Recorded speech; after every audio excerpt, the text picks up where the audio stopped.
The hall had been there for 61 years. This is a specific number, and specific numbers matter when you are talking about a building that a community has built its events around. Not a general approximate decades, but 61 years of Saturday night concerts and Friday choir rehearsals and Christmas pantomimes, an annual Easter Fodao and birthday parties, and the specific accumulated catalog of occasions that a venue accumulates when it has been the only available venue in a valley town that needed one. 61 years is long enough for a building to become something other than a building. It is long enough to become the place where things happened and where people began, and where certain evenings existed that cannot be reconstructed anywhere else because the specific room they existed in is no longer there. The demolition order had been made the previous autumn. The council had cited structural problems, genuinely present structural problems, the kind that accumulate in a building of a certain age when maintenance has been underfunded for long enough, and the cost of restoration against the value of the site, and the value of the site against the needs of the community for different things than a concert hall. And the calculation had come out the way these calculations come out when the people making them are not musicians and do not attend concerts and associate the building primarily with its repair costs rather than with what happens inside it when it is repaired. A petition had been signed. Letters had been written. A local campaign with a name and a Facebook page, and a surprisingly well-attended public meeting in the car park of the cricket club had made the case for the hall with the specific, articulate grief of people who understand exactly what they are losing and cannot make the decision-makers understand it too. The decision-makers had listened carefully and noted the representations and proceeded with the demolition order. The woman who had run the campaign was named Margaret. She was 47 years old. A former primary school teacher who had been attending events at the hall since she was 6, and who had spent the previous 8 months writing letters and organizing meetings and appearing on the local radio and talking to anyone who would listen about what the hall meant, which was difficult to convey to people who had not been in it, because meaning of this kind is not easily transmitted in the abstract. You had to have been there. You had to have sat in one of the 400 seats while something happened on the stage, or stood in the foyer before an event with the specific anticipatory feeling of a community about to share something, or walked across the tiled floor and felt, in the way that particular floors in particular buildings can make a person feel, that you were arriving somewhere that was yours. Margaret had been there. She had spent 8 months trying to explain this to people who had not. The demolition order stood. The machines arrived on a Tuesday morning in March 2023. By 8:30, there were 14 people standing outside the hall gates with handmade signs. By 9 o'clock, there were 22. And by 9:30, there was one more. A woman who arrived in a car that parked on the street 200 yards away, and who walked toward the hall with the particular, unhurried directness of someone who knows exactly where they are going. The hall was a building of a specific period, 1962, the year it was built, visible in the specific optimism of its architecture. Not grand, not modest, something in between. A building that had been designed by someone who believed that the people of this valley deserved a proper venue and had built them one, with a main hall that could seat 400, a small stage with real wings, a balcony that had been closed since 1998 when someone had done a structural report and found the supports needed attention, a foyer with a tiled floor in a pattern that had been modern in 1962 and had become, across the decades, simply the pattern of this hall, the specific thing you walked across when you arrived at any event that happened here. The gates were the original gates, iron, painted dark green at some point in the 1980s, and repainted less thoroughly at some point in the 2000s, the paint now revealing itself in layers if you looked closely at the hinges. They were open. The demolition company had the appropriate permissions. There was no legal reason for the gates to be closed. The 14 people with signs were standing on the pavement outside the open gates, because standing inside the gates would have been trespass. And they were law-abiding people who wanted to make their point and had decided that making it from outside the gates was both correct and, in the way of these things, insufficient. The foreman of the demolition crew was a man named Colin. He was 53 years old, from Swansea, and he had been doing this work for 26 years, which meant he had stood in front of a great many buildings that communities did not want demolished, and had demolished them anyway, because the councils had the permissions and the contracts, and this was his job and his livelihood, and the people on the pavement with signs, while he understood their position and bore them no ill will, were not his employer. He had done this 26 years, and he was professional about it in the same way that Bonnie Tyler had been professional about singing for 50 years, thoroughly and without the luxury of doing only the parts that felt uncomplicated. He saw her arrive. He recognized her at about 100 yards, which surprised him slightly, because he had not been expecting to recognize anyone in this particular street in this particular town on this particular Tuesday morning, and the recognition had the slightly disorienting quality of seeing something in the wrong context. He watched her walk through the small cluster of protesters, who recognized her immediately and with considerably less composure than he had managed, and across the forecourt toward where he was standing. She did not speak to the protesters beyond a brief acknowledgement, a nod. The specific warmth of recognition returned, the implicit communication that she had seen them and was glad they were there. She did not stop to be photographed, which several phones had already moved to do. She kept walking. She stopped in front of Colin. He said the only reasonable thing, which was, "Morning." "Morning," she said. She looked at the hall. She looked at it the way people look at things they have a long history with. Not with sentimentality, not with performed emotion, but with the particular, comprehensive attention of someone who is taking a complete inventory of something they will not see again. "I played here first in 1974, she said, "before any of this." She did not gesture at herself. She did not need to. Before the name, before the album, before the voice had become the thing it became. When she was still Gaynor Hopkins from Skewen, doing the Valley Circuit, which had included this hall on a Saturday night with a crowd of about 60 and a PA system that had seen better days even then. Colin looked at her. He was a professional. He was also a human being who had grown up in South Wales in the 1980s, which meant that total eclipse of the heart had been a specific fixture of his adolescence in the way that certain songs become fixtures, present at every event that mattered in a particular span of years. "Would you like to go in?" he said. She looked at him. The question had surprised her, which was itself surprising. She had not come with a specific plan. She had simply come, and now a man she had never met was offering her the thing she had not known she was going to ask for. "Yes," she said, "if that's all right." Colin turned to the nearest member of his crew and said something brief. The man moved the machinery back 3 meters. Colin opened the main door. She went in alone. The interior of the hall smelled of 61 years. This is not a metaphor.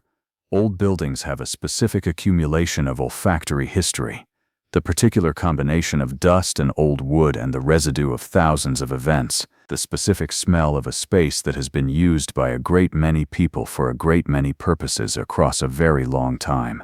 She had smelled this smell before, because she had been in this hall before, and the smell was one of those things that bypass memory and land directly in the body. A specific, instantaneous return to the first time, and to the many subsequent times. She walked through the foyer, the tiled floor, the pattern she had walked across in 1974 and a dozen times after that, in the years when the Valley Circuit was where she worked and this was one of the rooms on the circuit. A notice board on the wall still had a faded poster for an event from the previous autumn, one of the last events the hall had hosted before the closure. She did not stop at the notice board. She pushed through the double doors into the main hall. It was empty in the specific way that spaces are empty when they have been emptied by design rather than by absence. The chairs gone, the equipment gone, the stage bare, the balcony above dark, the windows on the side walls letting in the pale March light that fell in rectangles across the floor where the chairs had been. The hall was larger without the chairs, the way rooms always are. It was also smaller than she remembered, which is also the way rooms always are. She walked to the stage. She stood on it. For a moment she simply stood there, in the empty hall, in the March light, on the stage where she had stood for the first time in 1974 when she was Gaynor Hopkins, and nobody in the valley had yet agreed on whether she was going to be something or not. The silence of the hall was the specific silence of a space built for sound and containing none.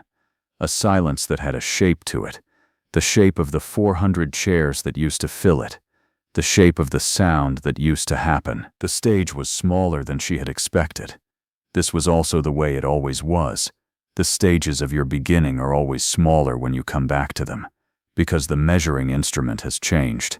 She had stood on stages since this one that held 10,000 people, 20,000. The arena stages where the lighting rig alone cost more than this hall had cost to build in 1962. This stage was 8 meters wide and 4 meters deep and had a wooden floor that had been swept, she noticed, recently. Not by the demolition crew, but by whoever had last used this hall for an event which had been in the autumn. Someone had swept the stage after the last event. Someone had left it ready, the way you leave a stage ready for the next time. There was not going to be a next time, but the stage had been left ready anyway. She did not perform. There was no one to perform for. She sang one phrase. Not a full song, just a phrase, the opening phrase of a Welsh hymn she had known since she was a girl. The one that her father had sung on Sunday mornings, in the way that Welsh miners sang on Sunday mornings, which was with the specific, unself-conscious commitment of people for whom singing was as natural as speaking and considerably more adequate for the things that needed to be expressed. 4 bars, in an empty hall. In the acoustics of a room built to amplify exactly this kind of sound, which had been built in 1962 by someone who understood what a Welsh valley needed. The sound filled the room. She let it go. She let the echo settle. She stood on the bare stage for another moment, looking out at the empty hall, at the rectangles of March light, at the specific quality of the room in its last morning. Then she walked off the stage, through the double doors, across the tiled foyer, and out into the March day. Colin was where she had left him. She looked at him. He looked at her. Neither of them said anything immediately, in the way of two people who have just been party to something that does not require immediate commentary. Then she said, "Thank you." "Of course," he said. She looked at the hall once more, the exterior, the green gates, the specific character of a building that had been a building and had become a place and was about to become neither. Then she looked back at Colin. "You're doing your job," she said. "I know that." Colin looked at her.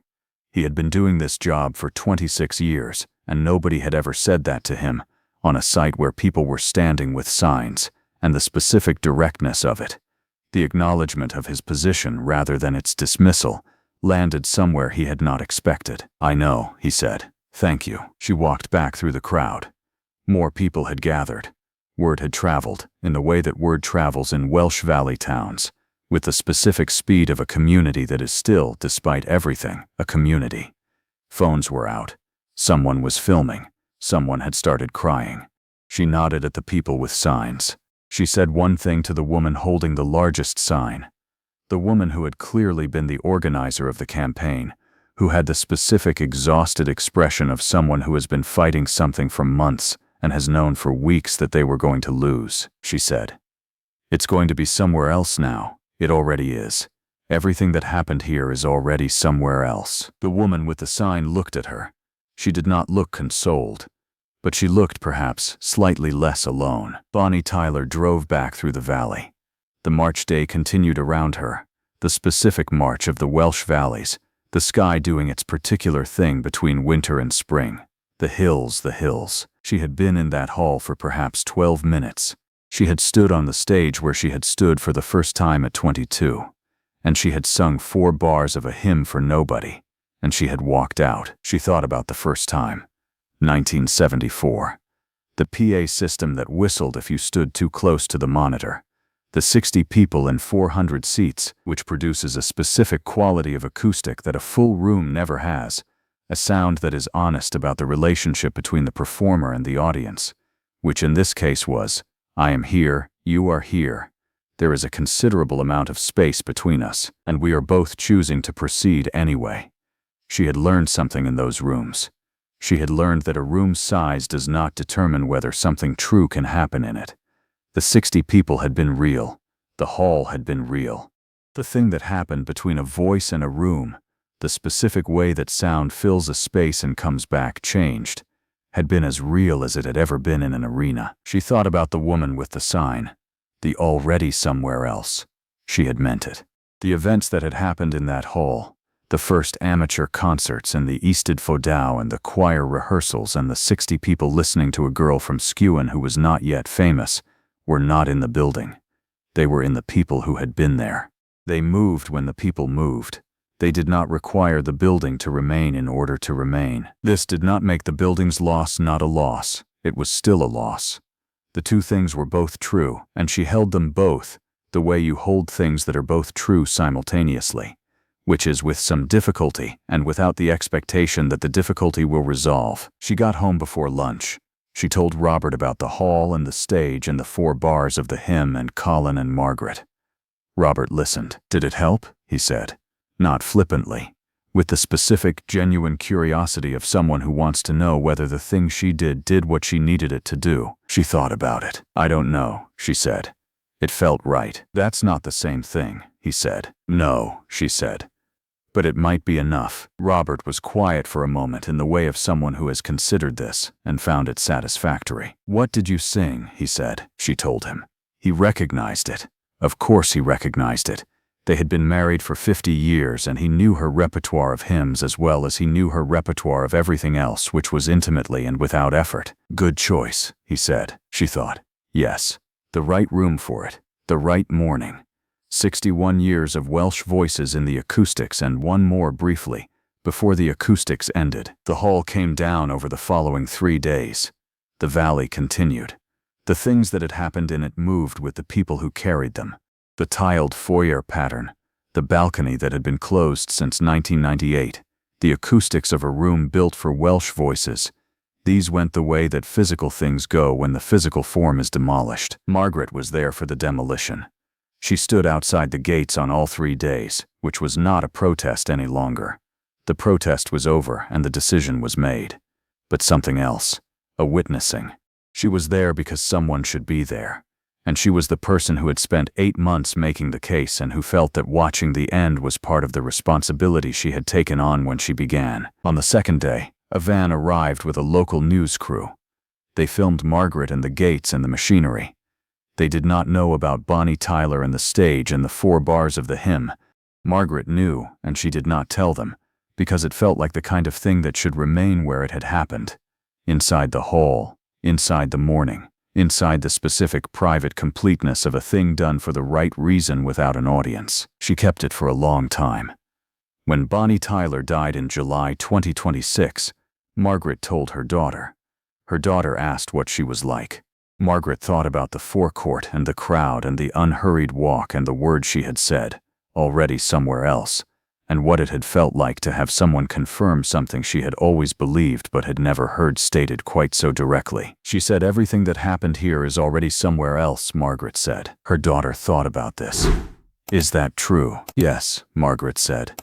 "I think it is. Somewhere in the memory of a woman who had stood on its stage in 1974 and again in 2023, the sound of 4 bars of a Welsh hymn in a room built to hold it remained. Complete. Irreducible. Undemolishable.